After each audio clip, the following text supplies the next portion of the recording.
जिंदाबाद शुभेंदु अधिकारी जिंदाबाद जिंदाबाद जिंदाबाद हेमंत सोरेन जिंदाबाद जिंदाबाद जिंदाबाद शुभेंदु अधिकारी जिंदाबाद जिंदाबाद जिंदाबाद शुभेंदु अधिकारी जिंदाबाद जिंदाबाद जिंदाबाद।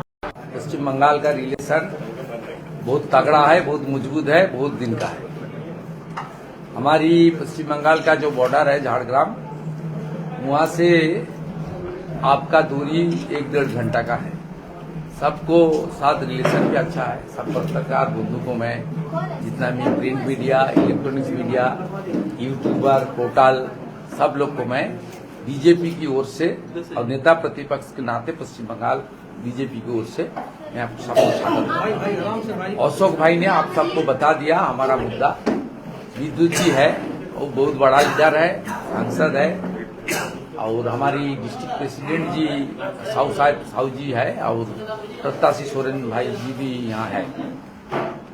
एक ही बात यहाँ मैं भाषण में भी बताया, मेरा 30 मिनट का भाषण में मैं कुछ हिंदी में कुछ बांग्ला में बताया। यहाँ बांग्ला भाषा भाषी की आदमी भी बहुत बड़ा संख्या में रहता है। पार्टी की ओर से खास करके मुझे और मोहन माझी जी को बुलाया था, हमारी जो बंगाली समाज का साथ संपर्क करने के लिए। मैं यहाँ आकर 3 बजे से मैं हूँ मंच पर। मैं 4:30 बजे आया। मैं सब बंगाली समाज का आदमी का साथ वहाँ मंदिर में भी और हमारी जो गौरी कुंज है वहाँ पे भी मुलाकात किया, बातचीत किया। ये लोग सब लोग मोदी जी का साथ है। ये लोग जिस तरीके से हालत पश्चिम बंगाल में ममता बनर्जी का लीडरशिप में बंगाल और बंगाली का जो गरिमा है खत्म हो रहा है, और जिस तरीके से नारी का सम्मान लूट रहा है उस जिहादी ने, और जिस तरीके से हमारा बेटी असुरक्षित है बंगाल में, इतना ज्यादा वहाँ बलात्कार और रेप और कोई पनिशमेंट नहीं मिल रहा है, जो इस तरीके से हरकत कर रहा है, ये सब लेकर बहुत चिंतित है, दुखित है। वो लोग ने यहाँ झारखंड में भी जो मूलभूत सुविधा है, हेल्थ से लेकर हमारी राजमार्ग तो सेंट्रल गवर्नमेंट का है, मोदी जी का लीडरशिप में, सांसद विद्युत महातो जी का कोशिश में, और हमारा नितिन गडकरी जी का जो शानदार काम है, उसमें राजमार्ग का काम हुआ है। लेकिन अंदर अंदर जो गांव के बीच जो सड़क है, छोटा छोटा रोड, ये सब में काम नहीं हो रहा है। और यहाँ का हॉस्पिटल में सब रोगी को रेफर करने वाला है, यहाँ कोई मशीन फंक्शनिंग नहीं है। एम्बुलेंस का दरवाजा रस्सी से बंधा हुआ है। इतना बुरा हालत घाटशिला में। ये तो मैं 3 घंटा का मेरा दौरा था, लेकिन सब लोग ये अपने दुख का समाचार हम लोग को बताया। बेरोजगारी इतना चरम में है। आप कोई middle class, lower middle class people जो लो पेड जो सोर्स इनकम है, वो लोग हायर क्लास में, कॉलेज में, यूनिवर्सिटी में लड़का लड़की को भेजने के लिए तैयार नहीं है। तो नौकरी तो नहीं मिलेगा। हेमंत सोरेन जी का सरकार नौकरी देने का कोई काम नहीं है। वो सीधा बात मुस्लिम अपीजमेंट कर रहा है। ये सब भारतीय मुस्लिम भी नहीं है। ये लोग को दामाद बना दिया, बांग्लादेशी जो घुसपैठिया मुस्लिम आ रहा है। और सेकेंड, कुछ भाता राजनीति बंगाल से सीख लिया है। यहाँ old age pension, window pension, हमारा जो फिजिकली चैलेंज है, ये पेंशन पिछले 6 महीने सब बंद है। और इतना हालत खराब है, पुलिस को पूरा पॉलिटिकल यूज कर रहा है। बाली से लेकर, कोल से लेकर, आयरन ओर से लेकर, स्टोन से लेकर, सब में सिंडिकेट और माफिया राज। 57 anti corruption cases lodged against the JMM leaders, including the Congress leaders. 57 भ्रष्टाचार का केस चल रहा है। इसका ये जो सरकार का बड़ा घटक है जेएमएम और सेकंड घटक है कांग्रेस, ये सबके खिलाफ। इसलिए यहाँ का लोग बहुत दुखी है। मैं बहुत उम्मीद के साथ बोल सकता हूं, जीत तो होगा ही, मार्जिन बहुत बड़ा। मैं बहुत दिन से चुनाव लड़ रहा हूं, 3 बार का पार्षद, 4 बार का एमएलए, 2 बार का एमपी, ममता को हराई।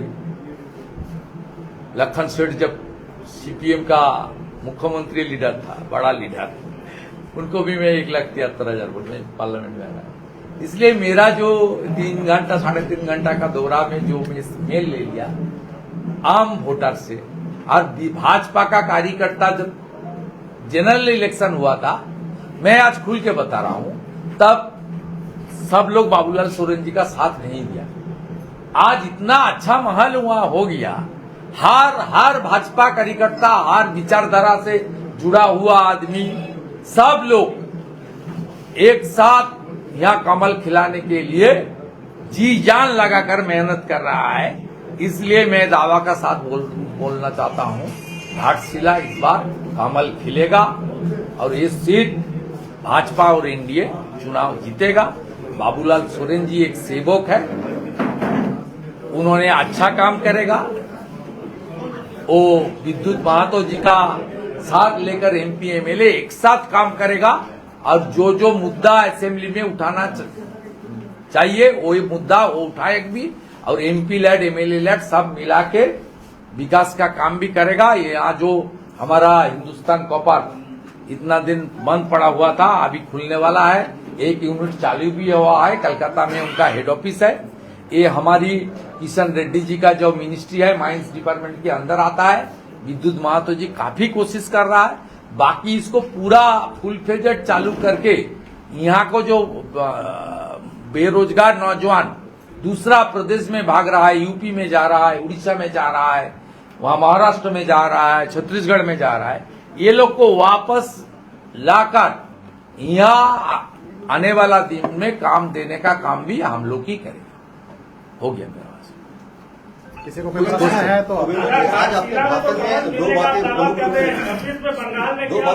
रखी कि एक भ्रष्टाचार का मुद्दा है जो झारखंड मुक्ति मोर्चा या कांग्रेस के जो मैक्सिमम लोग हैं वो उसमें सजागता है, लेकिन आपकी पार्टी में सजागता है जो 4,000 करोड़ के घोटाले के आरोपी और जेल और केस चुनाव लड़ने से भी वंचित किया गया, जिनको मधु कोड़ा, उनको भी लेकर के आप लोग स्टेज की शोभा बढ़ाते हैं, तो ये क्या भ्रष्टाचार कैसे ये दो नहीं देखिए, इसमें इसका साथ कोई हमारा जो कानूनी तरीके से होगा, कानून अपना तरीके से चलेगा। कानून, देश का कानून कोई पार्टी नहीं चलाता, देश का कानून चलता है। आपका जो संविधान, हमारा जो पहले सीआरपीसी आईपीसी था, अभी बीएनएस है, वो फाइट कर रहा है, वो फाइट करेगा। उसका साथ बीजेपी का कोई सीधा बात नहीं है। जो लोग सुशासन का बात बोल रहा है, जो लोग बीजेपी एनडीए के खिलाफ बोल रहा है, वो लोग तो सबसे बड़ा भ्रष्टाचारी है। उनका जो कांग्रेस का आलमगीर आलम जी, उनका घर से, उनका पीए का घर से कितना रुपया बरामद हुआ। कांग्रेस का राज्यसभा मेंबर, उनका घर से सबसे स्वतंत्रता का बाद इनकम टैक्स का रेट में 300 करोड़ रुपया बरामद। ये लोग, वो लोग का जो टिप्पणी उसका खिलाफ मैं बता रहा हूं। जो सुशासन और सच प्रशासन देने का दावा करने वाला, वही खुद भ्रष्टाचार के आरोप से पूरा उनका 57 केसेस है। इंडी गठबंधन का, जेएमएम, कांग्रेस, सब मिला। एक सवाल और आपने उठाया है कि पश्चिम बंगाल और झारखंड की सरकार जो है वो वंशवाद, परिवारवाद को चला रही है, तो क्या आपकी पार्टी उससे अछूता है? बीजेपी ये सब नहीं करता। अब आपके कैंडिडेट भी वर्तमान में जो घाटलक है वो भी कहीं न कहीं राजनीतिक परिवारवाद, वो पॉलिटिकल वर्कर है, वो पॉलिटिकल वर्कर है। परिवारवादी होना कोई खराब काम नहीं है। परिवारवादी का साथ पॉलिटिक्स का ये भी देखना चाहिए, जो पॉलिटिक्स करता है। पॉलिटिक्स दुर्गा सोरेन जी ने किया, सीता सोरेन जी ने किया, हेमंत सोरेन जी का भैया बसंत सोरेन जी ने किया, लेकिन जिसका हाथ में आज रिमोट है वो पॉलिटिक्स कभी नहीं किया। समझदार का इशारा है क्या कहेंगे? सर एसआईआर शुरू हो गया है, क्या लग रहा है बंगाल में क्या स्थिति है? एसआईआर बंगाल में शुरू हो गया है तो उसमें कुछ लग रहा है? आप मिला लेना, बिहार में जैसे 100% एसआईआर हुआ है, वहां सरकार कॉन्स्टिट्यूशनल बॉडी इलेक्शन कमीशन को पूरा साथ दिया। बंगाल में साथ नहीं दे रहा है, ये लोग तुष्टीकरण भी कर रहा है और खास करके एक समुदाय को भड़काने का काम कर रहा है, बता रहा है ये वो SIR नहीं है, NRC है। ये पूरा झूठा बात है। लेकिन आपने ये मान के चलिए 1 करोड़ के आसपास death voter, fake voter, double triple entry voter और बांग्लादेशी मुसलमान घुसपैठिया रोहिंग्या, इनका नाम ममता बनर्जी किसी भी हालत में बचाने नहीं सकता, डिलीट होगा ही होगा। सर एक सवाल और है, शिवेंदु जी, लेकिन राहुल गांधी ये कह रहे हैं कि इसके बहाने आप लोग आइडेंटिफाई करते, टाइटल देखते कि ये वोटर किसका है। वोट राहुल गांधी जी ने बिहार में तेजस्वी यादव जी को लेकर बहुत बड़ा रोड शो किया, बहुत दिन तक रोड शो किया। उन्होंने फिर ये SIR को स्वीकार कर लिया, फाइनल वोटर लिस्ट को एक्सेप्ट कर लिया और चुनाव प्रचार में आपने गठबंधन का साथ पूरा उतार दिया है। और तेजस्वी जी को चीफ मिनिस्टर, मुकेश जी को उप मुख्यमंत्री लेकर चुनाव लड़ रहा है। SIR का खिलाफ जो लोग बता रहा है, ममता बनर्जी SIR का खिलाफ बता रहा है और BLO सप्लाई कर दिया, बूथ लेवल ऑफिसर, वो तो स्टेट गवर्नमेंट का एम्प्लॉई है। अपने AITC से 28,000 BLA2 दे दिया है। तो भ्रम पैदा करने के लिए खास करके उनको जो मुस्लिम वोट बैंक है उनको गुमराह करने के लिए ममता बनर्जी कर रहा है। लेकिन वो BLO भी दे दिया, TMC का, AITC का BLA2 भी दे दिया। ममता बनर्जी खुद आपने फॉर्म भी ले लिया, जब BLO उनका घर में काल गया तब फॉर्म भी ले लिया। ये क्या है? अपॉर्चुनिस्ट पॉलिटिक्स है। एक तरीके से भाषण कर रहा है, दूसरा देखिए इलेक्शन कमीशन इतना तागड़ा मजबूत है। बाबा साहेब आम्बेडकर का जो कॉन्स्टिट्यूशन थोड़ा पढ़ लीजिए, सबका पढ़ा हुआ है, मैं बता रहा हूं आर्टिकल 324 to 329 पढ़ लीजिए। इलेक्शन कमीशन के पास सब है, जो मर्जी कर सकता है।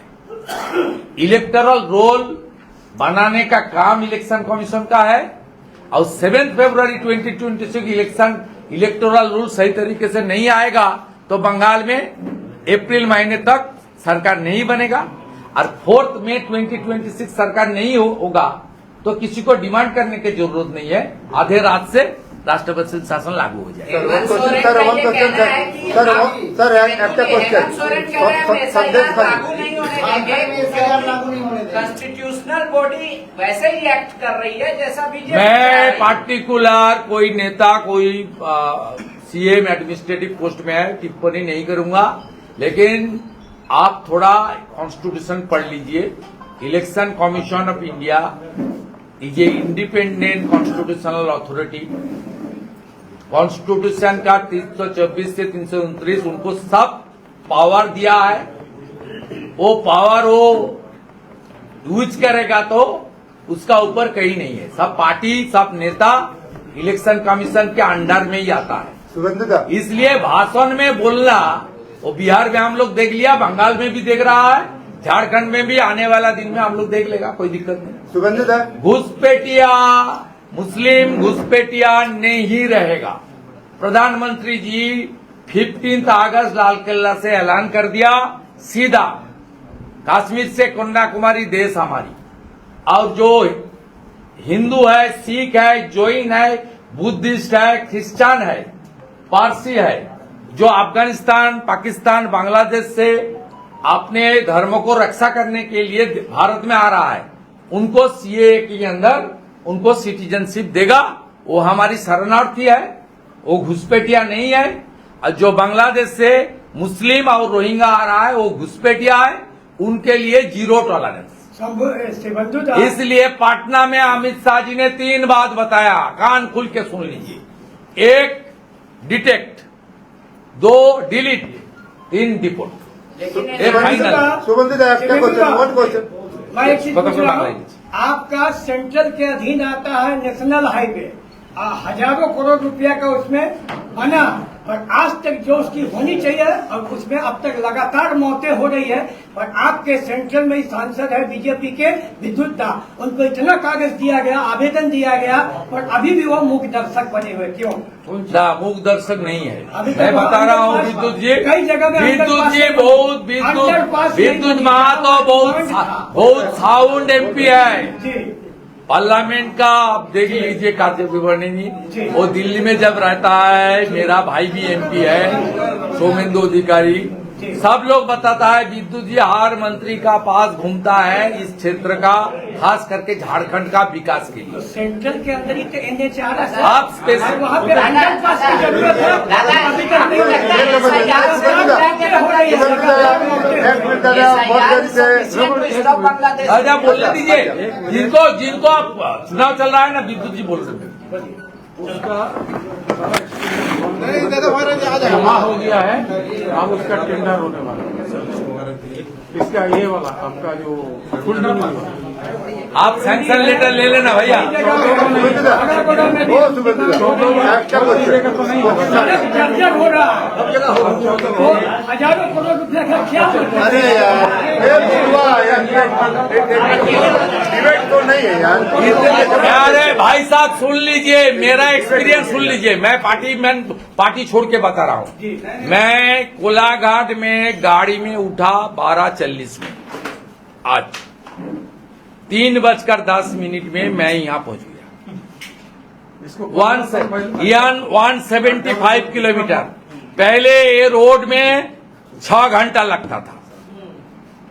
एक कमाल है विद्युत महातो का, नितिन गडकरी का, नरेंद्र मोदी का। 2.5 घंटा में मैं यहाँ 175 किलोमीटर आया। अच्छा, वन क्वेश्चन। मेरा जो एक्सपीरियंस मैं बता रहा हूँ, आप मेरा साथ चलिए, बुधवा अभी तुम साथ मैं आपका साथ ले जाऊंगा। मैं 175 किलोमीटर चला जाऊंगा अभी 2.5 घंटा। दादा लास्ट क्वेश्चन, हमारा लास्ट क्वेश्चन। कांग्रेस खाली हिंदी में पूछ रहे, संदेश खाली में इतना बड़ा বাংলা में बोलो, বাংলায় দুটো প্রশ্ন নেই। সন্দেশ খালিতে এত বড় যে কাণ্ড হলো, তারপরে আপনারা ওখানে রাষ্ট্রপতি শাসনের জন্য বলেছেন, কেন হয়নি? না, আমরা রাষ্ট্রপতি শাসন করে ক্ষমতায় আসতে চাই না। হ্যাঁ? আমরা রাষ্ট্রপতি শাসন করে ক্ষমতায় আসতে চাই না। না। পিছনের দরজা দিয়ে বিজেপি আসবে না। বিজেপি মানুষের ভোট নিয়ে আসবে, কিন্তু পশ্চিমবঙ্গের সিচুয়েশন রাষ্ট্রপতি শাসনের মতো, এটা পাবলিক বলছে, সবাই বলছে। কিন্তু ওখানে লোক ওই বিজেপি নট ডিমান্ডিং। তো আত্মার আমি খুব ক্রিস্টাল ক্লিয়ার করছি আপনাকে, আমরা ডেমোক্রেটিক ওয়েতে এই সরকারকে সরাবো। একটা সময় উত্তরপ্রদেশেও মুলায়ম সিং যাদবের নেতৃত্বে জঙ্গল রাজ চলতো, দাঙ্গা হতো, আজকে খতম হয়ে গেছে যোগীজির আমলে। বিহারেও সবাই বলতো লালু রাজ, সমস্যা में आलू, बिहार में लालू। ও খতম করে দিয়েছে নীতিশ কুমার জি, সুশাসন নেতা। শুভেন্দুদা আমরা আমি আপনাকে বলছি, বাংলাতেও জঙ্গল রাজ ততক্ষণে কত লোক প্রাণ হারাবে, খতম হবে, কত লোক খতম প্রাণ হবে, হারাবে। এবং 6 মাসের মধ্যে খতম হবে। যাকে আমি হেরেছি, আপনাদের শুভেচ্ছা নিয়ে আগামী দিনে বাংলার লোক তাকে প্রাক্তন করবে।